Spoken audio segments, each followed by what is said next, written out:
Welcome back to the Omaha News. I'm Tanner Kaler. And I'm Tasia Velasquez.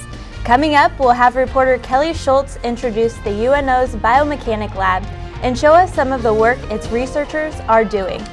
Also, Paul Dobler shows us that the Henry Dorley Zoo here in Omaha is more than just a family attraction. You're watching the Omaha News.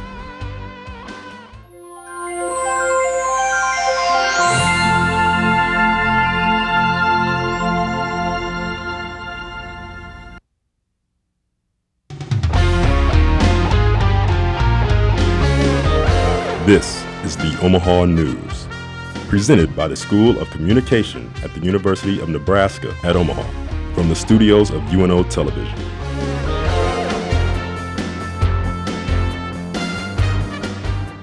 It now ranks as the 6th most violent October F4, F5 tornado anywhere in the U.S. since 1950. The Wayne tornado struck October 4th, and since then, the small town has come together to help clean up and get back on its feet.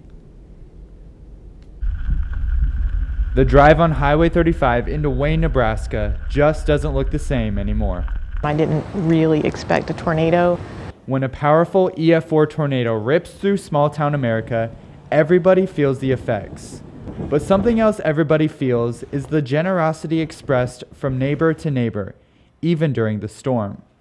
Neighbors like Sally Clark, a professor at Wayne State College. Her boot prints were still in my tub when I came home later, so. She offered shelter to a stranger in her own apartment bathtub just before the twister hit. And I think really that prevented me from being afraid. There was this other person who was more afraid than I was. And in those split seconds, I was just trying to make her feel comforted. And then it was over very quickly. Within hours of the storm passing, Wayne was inundated from neighbors around town and nearby communities. So many people wanted to help, in fact, that some had to be turned away. I was told a couple of times that my help was not needed at that time because there were so many others who had volunteered previously. So just a tremendous community spirit showing up. But Shelton was able to help out later, and he joined a list of hundreds of others coming together to help Wayne, America rebuild. Now, a few homes were lost in the storm, but most of the damage was done to businesses in town. Fortunately, there was no loss of life in the tornado, and at least one person was hospitalized with serious injuries, but is expected to survive. A 7.2 magnitude earthquake struck the Philippines yesterday, and the death count continues to rise. More than 140 people are now reported dead, and 276 are injured. The earthquake struck Tuesday afternoon, mostly affecting the Bohol province in the center of the Philippine Islands. Most killed were due to the falling rubble, and many people are still reported missing. What can you get with a $6 million private donation and a research grant? Reporter Kelly Schultz says you can get a chance to give mankind a better future through improved mobility. The way we run, the way we lift weights. Here in the center of the United States, we are the mecca of biomechanics research. And UNO is ready to study it all. What's bringing UNO attention recently isn't the workouts you can do at the Hyper Building, but rather the study of how the body moves and interacts with its environment. The Biomechanics Research Building opened. It's a brand new building, and it is strictly related to or dedicated to research in biomechanics. It is one of a kind standalone research facilities in the world. And that's this building right behind me. Now, the Biomechanics Research Lab is stocked with state-of-the-art equipment such as high-speed cameras that can record up to 70 times what the normal human eye can process. And there's more. We have a fantastic virtual reality system. We also have a variety of other pieces of instrumentation like electromyography to measure the electrical activity of your muscles. We have equipment to measure strength and endurance of your muscles at almost every single joint in your body. Biomechanics is a growing field and has applications in not only sports therapy, but also clinical studies. The biomechanists at UNO work closely with UNMC, Creighton Medical Center, and military veterans to work toward longer lifespans and better quality of life. For the Omaha News, I'm Kelly Schultz. The biomechanics research team used to reside in the second floor of the Hyper building before the new building's construction. It is now the first standalone biomechanics research facility in the world. The government shutdown may now affect research at the University of Nebraska Medical Center. UNMC is looking into how to fight staph infection, but most of its research funding comes from the National Institute of Health. If Congress doesn't come to any agreement soon, UNMC says it may have to shut down its research come November. But there may be a temporary end in sight to the government shutdown. We've reached day 16 and a new Senate deal is being proposed that will allow government borrowing to continue until February 7th and reopen the government temporarily until January 15th. If the deal is not accepted, economists predict that it will not only hurt the U.S. economy, but it will have global consequences as well. The Henry Doorly Zoo and Aquarium is ranked the #1 tourist attraction in Omaha, but as Paul Dobler reports, there is more going on there than meets the eye. The Henry Doorly Zoo and Aquarium is a good place for people to come with their families to see things such as monkeys, sharks, fish, and jellyfish. We sort of Noah's Ark. The zoo does some extras that visitors might not be aware of. The zoo is making strides in the conservation of endangered species, such as amphibians, and placing them back into the wild.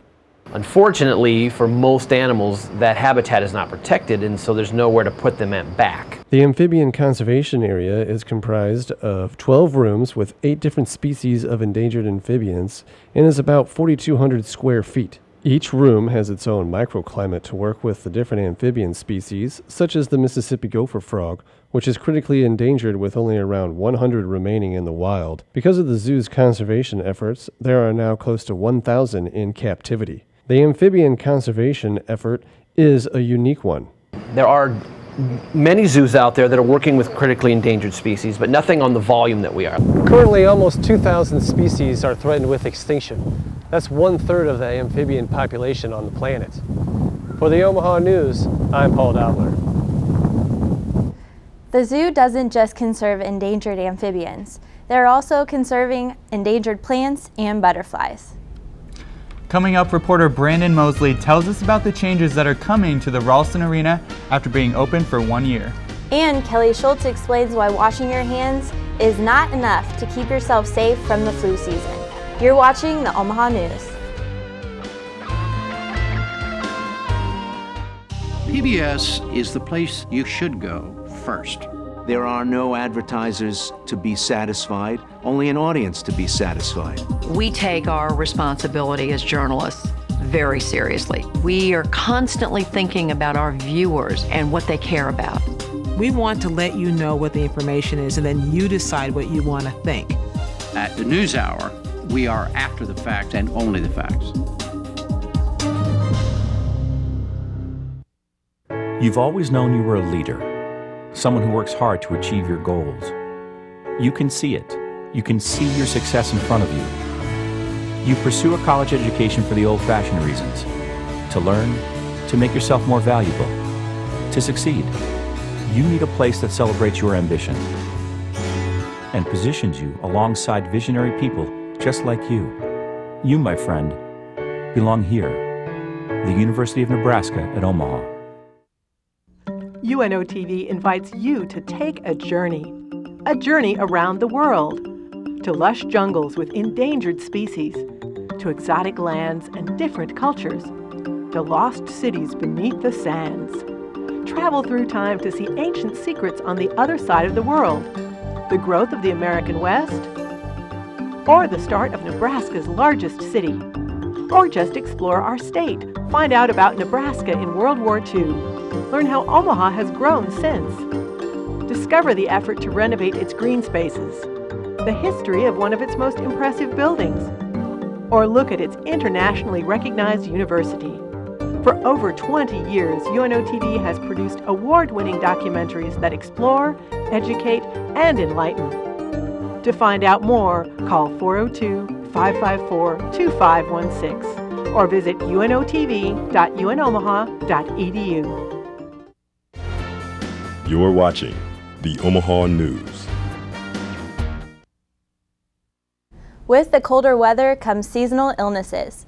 Influenza is preventable, but many Americans forego flu vaccines. Reporter Kelly Schultz tells us why you should not. During flu season, washing your hands regularly and using hand sanitizer can only go so far. In 2012, only about 42% of Americans 6 months or older received a flu vaccine. Of those vaccinated, it was mostly individuals younger than 4 years old or 65 and older. But medical professionals feel that flu vaccinations should be received by more than certain age groups. Everybody should get them, if not for themselves, to prevent other people from getting the flu from them. And flu symptoms are simply not worth the risk. The flu is terrible. It'll last for up to a week, and you have high fevers. You can wake up. The reason I know this is I had a child who did not get the flu shot in time, got the flu, would get up every morning and say, I'm fine. Within an hour, he would be on the couch with a temp of 103 and out for the rest of the day. And in young children, infants, and those aged 65 or older, influenza can lead to hospitalization or even death. Though there's a belief that the shot can make you sick, it's a myth. It's a killed virus. The flu mist is a live virus, so if you are immunosuppressed, you should not get the flu mist because that's a live virus. But the killed virus in the shot form cannot cause the flu. College-age students are among the demographic least likely to receive flu vaccinations. But many universities, like UNO, have health services for students, which include vaccinations. For the Omaha News, I'm Kelly Schultz. These days, there are multiple options for receiving the flu vaccine, including the traditional shot, the shot in your arm, and nasal mist. The CDC recommends you check with your doctor to find out which form is best for you. A Sarpy County inmate is dead after being found unresponsive in her cell. 34-year-old Amanda Soko was found unresponsive in her single cell Tuesday night. She was rushed to Allegiant Creighton Medical Center and later pronounced dead. Soko had been in custody since October 1st for driving during a license revocation. The Douglas County Sheriff's Office is investigating the death. Last October, the Ralston Arena opened its doors for business. Brandon Mosley tells us about how the arena is still growing 1 year later. The Ralston Arena is one of 6 arenas in the Omaha area, yet despite the competition and further changes, arena official feels optimistic about their future. With their 1 year anniversary, the Ralston Arena is still growing strong as they're the home to the Omaha Lancers and the UNO men's basketball team. Marketing Director Amanda Sandacek is happy with them reaching their goals and the growth of the arena over the past year. We have reached our goals as an arena here in town. Sandacek said the arena has their own niche for the marketing area. She also said the arena is set to be better than last year. When I asked how do they feel about UNO getting their own arena, they wish them nothing but the best. So happy and excited that UNO will be building their own arena. We're happy for their success. They've been a wonderful tenant for us. With the arena growing, they added a store, The Locker. It will be open 1 year after the arena was open. And manager Joe Rendonzo is hoping to have a successful first year. We're looking forward to it. We believe that it'll draw a lot of people into the during intermissions and before and after the game.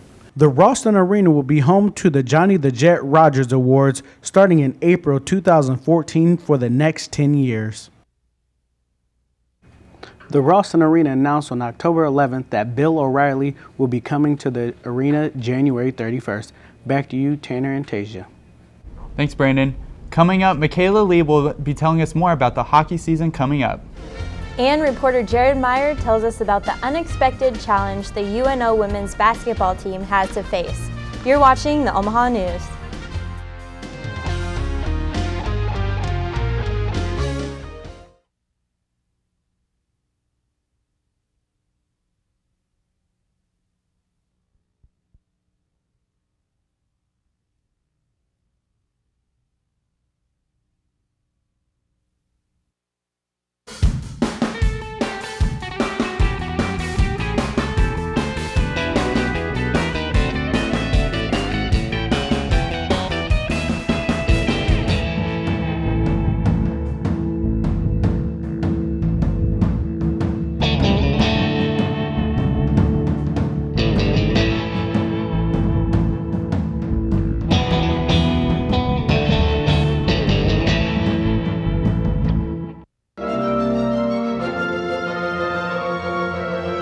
KVNO was in a really interesting place. This Victorian mansion near UNO. 3 floors. The studios were on the 3rd floor. Bedrooms and bathrooms. So we had a challenge, but we ultimately ended up with an on-air studio.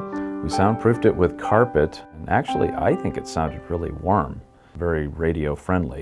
There were also rumors that the 3rd floor was haunted. Those were the maid's chambers, as we were told. I had a sink in the office and leaded glass windows which looked out on the stable house in the back. One colleague talking about having the window open one day, a warm spring or fall day, and a squirrel jumping through the window onto a turntable. It was a great place, a great ambiance for a fine arts station. It definitely had a charm to it.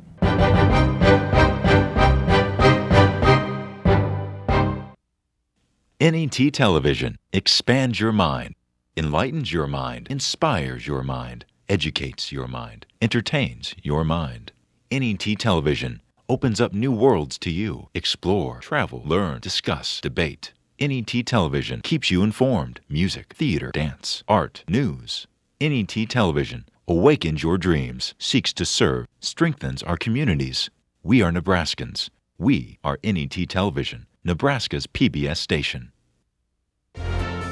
You're watching the Omaha News. Welcome back to the Omaha News. Michaela Lee is here with a look at sports, including more on the unexpected shakeup with the UNO women's basketball team.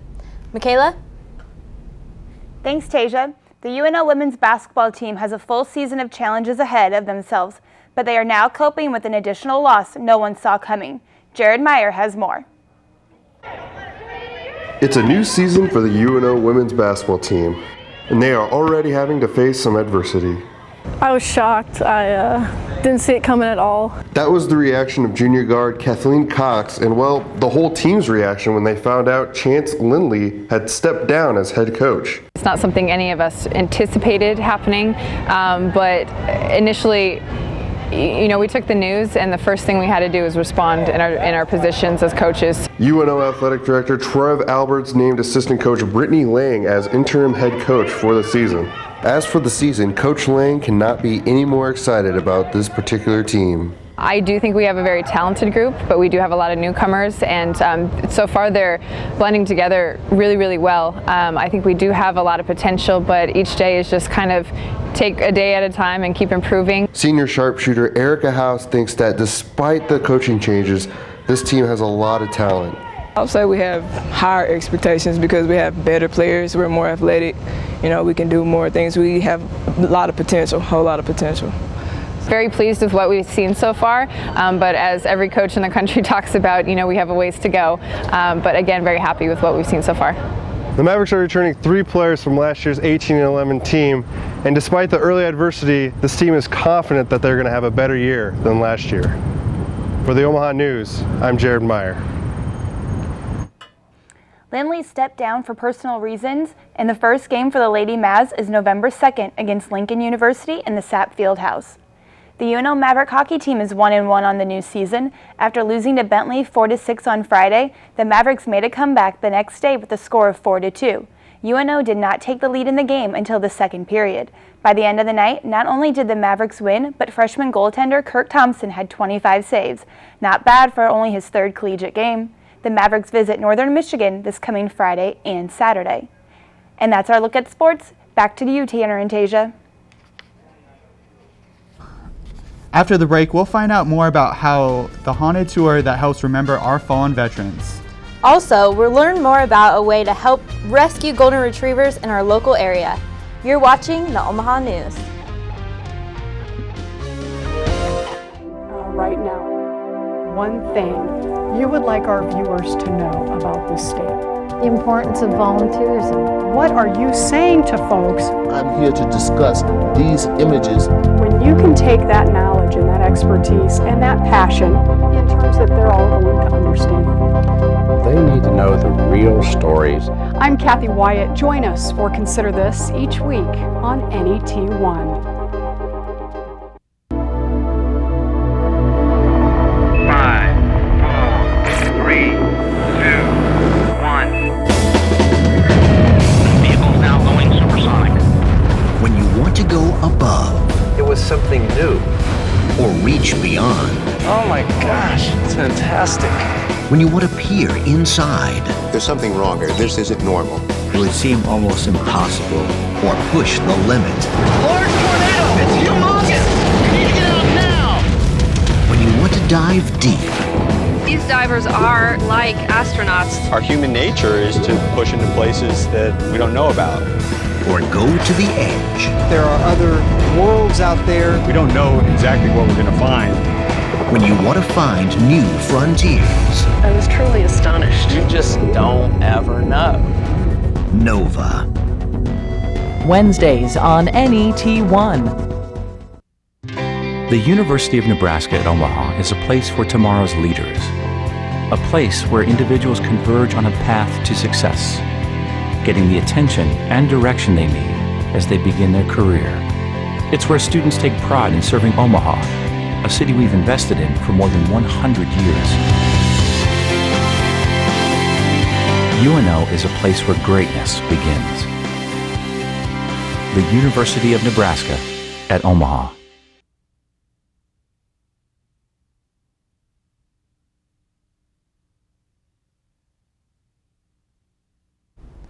August is usually called the Dog Days, but a Sunday in October became the day dozens of golden retrievers got together in Bellevue. GRIN, or Golden Retriever Rescue in Nebraska, holds an annual event to raise awareness for the need of adoption. This is our major event. It's supposed to be just a party and a gathering for people who love golden retrievers, and other well-behaved dogs of other breeds are welcome. We really try to focus all of our activities on the rescue effort, on matching dogs with the best home for them, and that's where we spend the majority of our time. It's events like this that help dogs like Clyde find forever homes. We take dogs into foster care that come from various places. We also do our best to really vet the people who are going to adopt. We take an interview, we do a second interview, we do a home visit to make sure that they are ready to take one of our dogs into their forever home. The event attracted many golden retriever lovers. I think we had well over 200 people, and we're delighted with that turnout. And retrievers of all shapes and sizes. I don't know how many dogs, but it was a lot. If you would like more information about GRIN and how to adopt a golden retriever, visit their website at grrin.org.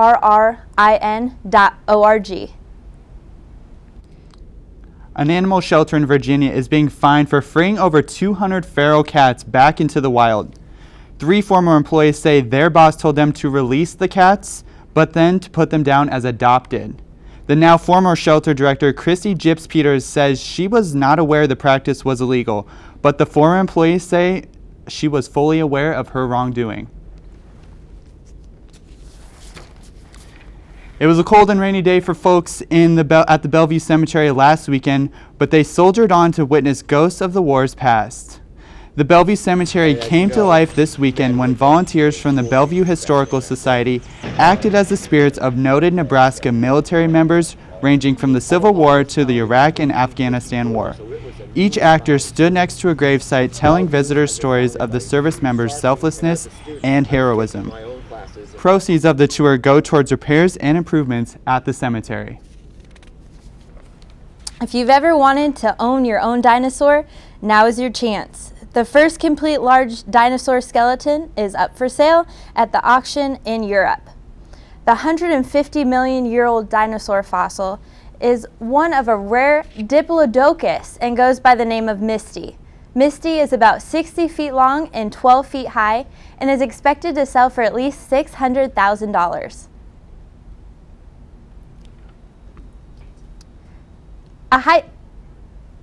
A high school girl in Massachusetts is in trouble for doing the right thing. And in other news, we're going to go to Nebraska home gardens. Beware. A fungus which has been wreaking havoc to states east of Nebraska has found its way to Omaha. Michaela Lee has more on this story. Impatiens are bright, lush, and almost maintenance-free. For Omahan, Dr. Terry Zock, impatiens have been a staple in his family's garden for over 10 years. Every year in mid-May, we plant about 2,000 impatiens along this back part of the yard. Last summer, Dr. Zock asked local garden centers for information on a new fungus he heard of. The calling card is going to be on the back side of the leaf. It's going to be kind of white and fuzzy, kind of like mildew, like a downy mildew. It's primarily brought in either by infected plant material, or it could be blown in from plants that may have had it. Putting his mind at ease, horticulturists told him the disease had not been found in Nebraska, but this summer his fears were about to be confirmed. We noticed that the leaves were starting to turn yellow, and so I watered them and fertilized them, but within a few days more leaves were yellow, and then the flowers started falling off, and before we knew it, all that was left was a stem. Dr. Zock immediately dug up all 2,000 flowers and took them to the local UNL Extension office to be examined. And asked them if they could identify what the problem was, and they said, well, you've got downy mildew. We've never seen that in Nebraska yet. You're the first case of downy mildew. Horticulturists are unsure of how long or if the Zocks will be able to replant impatiens. For now, Terry will focus on his real patience instead of his impatience. For the Omaha News, I'm Michaela Lee. If you suspect your impatiens have caught the downy mildew fungus, contact the UNL Extension in the city office immediately at 402-444-7800. Thanks for tuning in to the Omaha News this week. If you're looking for more, check us out on Facebook at facebook.com/theomahanews. While you're there, you can check out the news stories our reporters covered, submit story ideas, or give us feedback. We'd love to hear from you. From all of us here at the Omaha News, good night.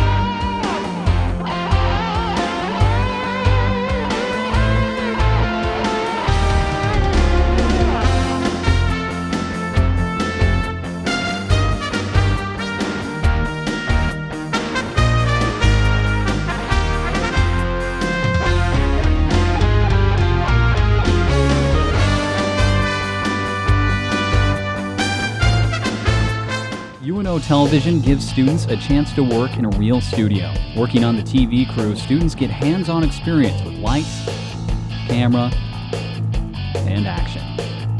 Working on a variety of shows gives students a leg up looking for jobs. In fact, many former crew members work at local stations. It's a once-in-a-lifetime experience for students to learn the science and art of TV production.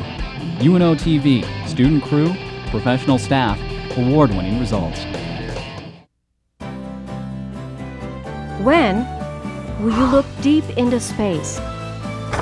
When will you travel back in time? When will you experience the power of red? When? Anytime. Online at video.netnebraska.org.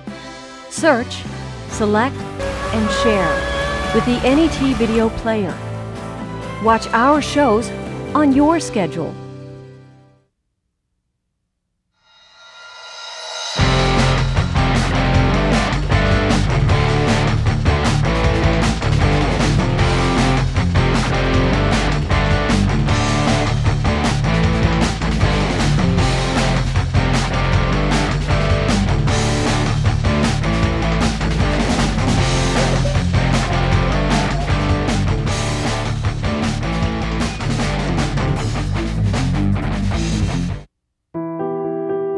What if there were a neighborhood where every child felt they belonged, and a big dog helped them stay little a little longer?